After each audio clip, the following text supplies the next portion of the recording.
Now, if you are planning to study in Australia, you might have heard about Australia's cost of living crisis. And because of that cost of living crisis, many people have to budget for their living in Australia. And international students are no different. So this video is going to be really helpful for the people who are planning to come for their studies in Australia, or people who have just arrived in Australia and want to know how they can save some money for their living expenses in Australia. It's gonna be a bit of a detailed video, so make sure to stick around till the end if you want to know all these tips. This video is sponsored by Amber Student. More on that later. Now, currently more than 700,000 international students are studying in Australia. Now, as an international student, you might know that you can work part-time while you are studying. So you can work 48 hours per fortnight when your study is in session, and you can work unlimited hours when you have official school holidays. And that will certainly help to pay off some of those expenses. There are different type of part-time jobs available, usually on and off campus as well. Most of those popular ones include hospitality, retail, tutoring, delivery drivers, and we have discussed some of them in our previous videos. And if you want to know more about them, we will leave a link of that in the description box below. But being realistic, at the moment, because of there are many international students, it is becoming a little bit difficult for students who are newly arriving to find a part-time work. And until you find your part-time work, you will obviously have to use your own savings or the money you have brought with you when you are coming to Australia. So it becomes even more important for you to budget properly in order to survive for the first few months as an international student. Before we dive into some tips, let's understand the cost of living in Australia. So there are 5 main categories we can divide our costs in. That includes accommodation, food, transport, utilities, and some other miscellaneous expenses or entertainment expenses. Now, the cost of living will vary significantly depending upon the city you are living in, the lifestyle you choose, and the type of accommodation you are living in. Ideally, it will be good for you to ask the people from your home country who are already living in Australia to know how much is their average cost of living. But why do the hard work when we have done some hard work for you already? So we went and did a survey with our audience regarding their average cost of living in Australia as an international student. Now, we are going to discuss about this in more detail in one of our next videos. So if you haven't subscribed yet, make sure to subscribe to the channel so you know the exact results. But just to give you overall results, here are some of the numbers you need to budget for when you're planning to study in Australia on an average. For accommodation expenses, students are paying anywhere from $125 to $250 per week. For grocery expenses, international students in Australia are paying on an average for $50 to $100 per week. For transport expenses, students are paying usually more than $37.50 per week. Utility expenses can be anywhere from $10 per week to $32.50 per week, and other expenses are between $10 to $20 per week. Again, we're going to give you more details on these cost of livings in the coming video. But these are just average numbers to give you a bit of an idea of how much you might have to budget for when you're planning to study in Australia. Again, your cost of living can vary on various factors, like I mentioned earlier. Before you come to Australia, here are a few things that I suggest you to do. We call it pre-arrival prep. So the first thing you will need to do is to research and start planning for the city you are arriving in. Of course, some major cities like Sydney and Melbourne will be more expensive than smaller cities, especially the accommodation costs and so on. So you may have to budget differently based on the city you are arriving in. Ideally, you should start setting up some realistic budgets and numbers before even you arrive. So I would suggest you to start creating a budget sheet for yourself before arriving in Australia. Think of all the possible expenses you may have to make, and also your available funds for first few months, especially if you are unable to find a part-time job within first few weeks of arriving. And very importantly, you gotta find out your accommodation before arriving in Australia. I have been talking about it over the last few months that finding an accommodation in Australia is a big deal currently. It's not an easy task to find an accommodation. Locals are struggling to find their accommodation. So international students with no rental history, with no income sources in Australia, find it even more difficult to get accommodation. And that brings us to today's sponsor, Amber Student. Amber Student is your go-to solution for hassle-free accommodation hunting as an international student. With Amber Student, you can browse and book verified accommodations right from your phone or laptop, no matter where you live in the world. But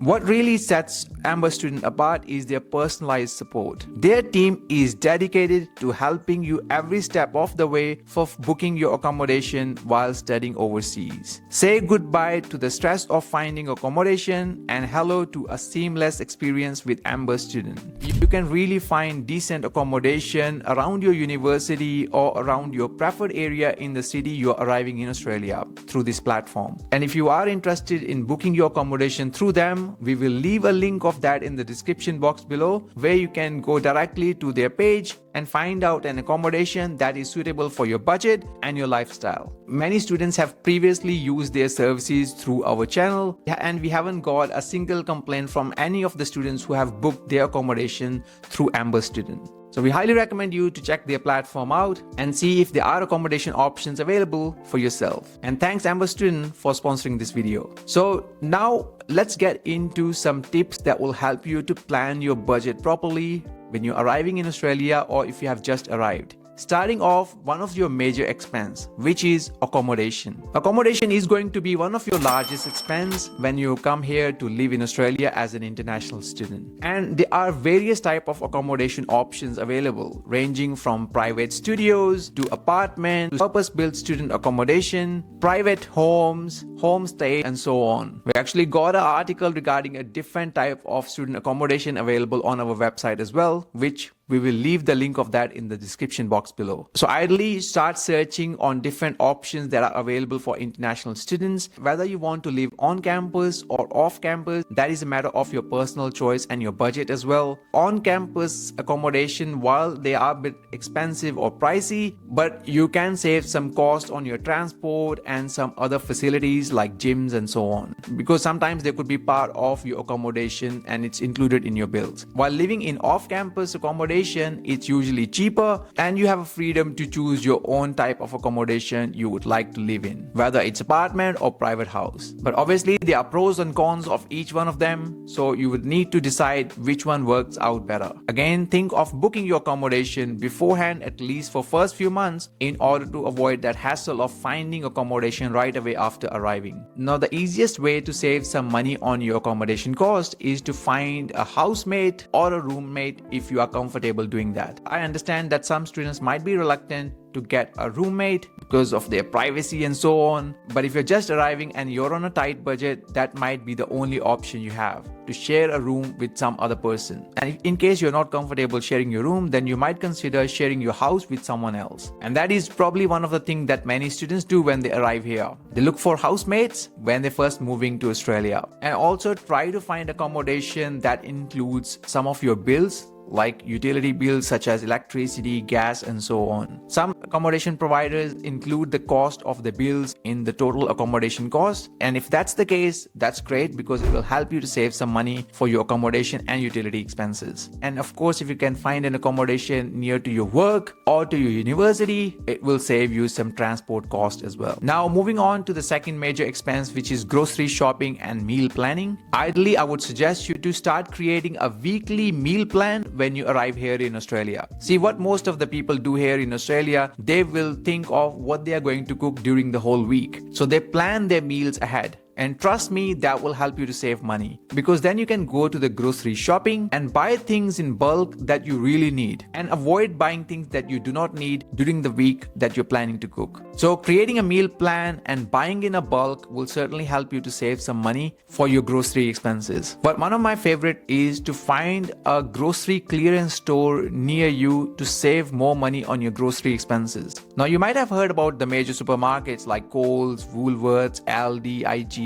but you may not know that there are some grocery clearance stores that are popping up in most of the major cities in Australia. The catch with these sort of grocery clearance stores are that the products available in these supermarkets are usually shorter for their use by date, which means the product could be expiring in next few days or next few weeks. As long as you are okay with that, well, it will certainly save you heaps of money. We have got a separate video on our Instagram account where we discuss and give you details on all these grocery clearance stores. We will leave a link of that in the description box below. And if you haven't been following us on Instagram, you have been missing out a lot. Please make sure to follow us over there as we have a very different type of content we produce for our Instagram account. Also, if you are going to shop at any of the major supermarket like Coles or Woolworths, then make sure to sign up for their loyalty programs.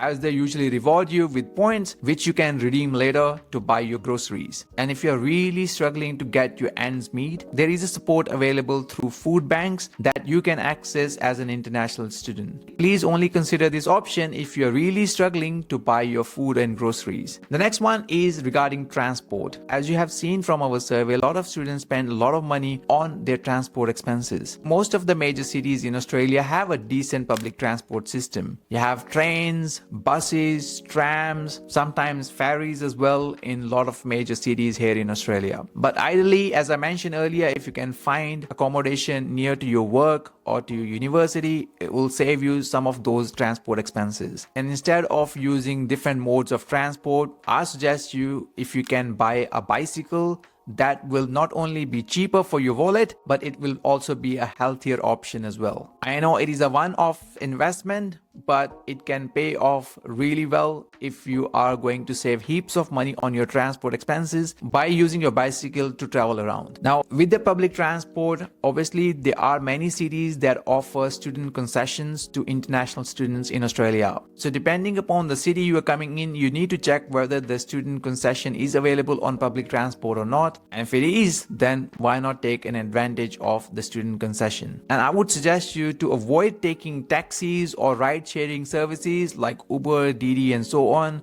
when you're traveling, as they are usually expensive mode of transport in Australia. And in case you have to use any of these services like taxi or ride sharing, then I suggest you to use carpool options with your friend, as you can share your travel expenses with your friends who you're traveling with. So these were some strategies for saving some money on your transport expenses. Moving on to our utility bills. So utility bills include things like gas, electricity, mobile phone expenses, internet expenses, and water expenses. Now, first thing first, I suggest you to understand the off-peak and peak hours for some of the utility bills like electricity. The thing is, when you're using electricity more in the peak hours, you tend to pay higher bills. And if you can use more electricity during off-peak hours, it obviously will reduce your bills, which certainly help you to save some money. So find out what are the peak hours and off-peak hours and try to utilize these utilities during the off-peak hours. And wherever possible, turn off the lights or switch off the lights when it's not needed. And the good thing is, you can actually choose your plan for your electricity, gas, internet, and mobile phone, which means you can look out for deals available for any of these utilities. There may not be such option available for water suppliers, but for electricity supplier, gas suppliers, internet, and mobile providers, you certainly have an option to choose from, as long as you don't sign up for a long-term contracts. And if you are new to Australia, I would suggest you not to sign up for any phone plan until you find a regular part-time work. See, if you sign up for any of these phone plans and you want to get a fancy phone just after arriving, consider that you may not be able to pay off those monthly expenses if you don't find a part-time work for a few weeks. Once you have found a stable part-time work, then definitely go for it if you need one.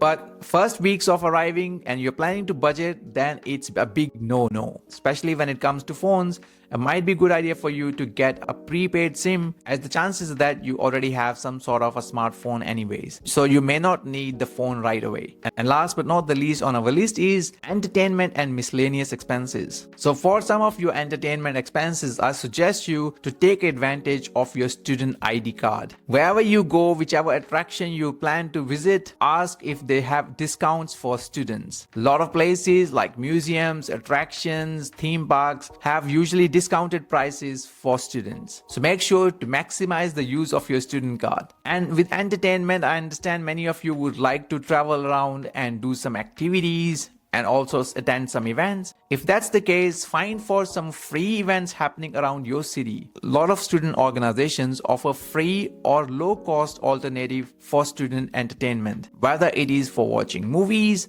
traveling to another places, or traveling to some theme parks, attractions, or even attending some events. So look out for some of those entertainment options that are cheaper or free to attend. I also suggest you to download some apps like Groupon, Eat Club, and Liven, as they usually have discounts or vouchers for different food outlets and for some events as well. And instead of buying a new furniture or new electronic, look up on places like Facebook Marketplace or Gumtree, where you can find free alternatives sometimes or cheaper alternative for buying these sort of things. Facebook Marketplace is one of my favorite things to visit if I need to find any secondhand product, or even if I'm selling my own product or giving away something for free. So overall, I would suggest you guys to plan and prepare yourself and have a proper budget before arriving in Australia if you can. And if you have already arrived in Australia, no stress, you can still use these strategies to help you to save some money, especially during this cost of living crisis. Now, if you want to save further money on your grocery bills, we've got a separate video for that. So if you want to save some money on your grocery bills, I suggest you to watch this video here, where I explain and give you some more specific tips for your grocery shopping. Click on that video there and I'll see you there.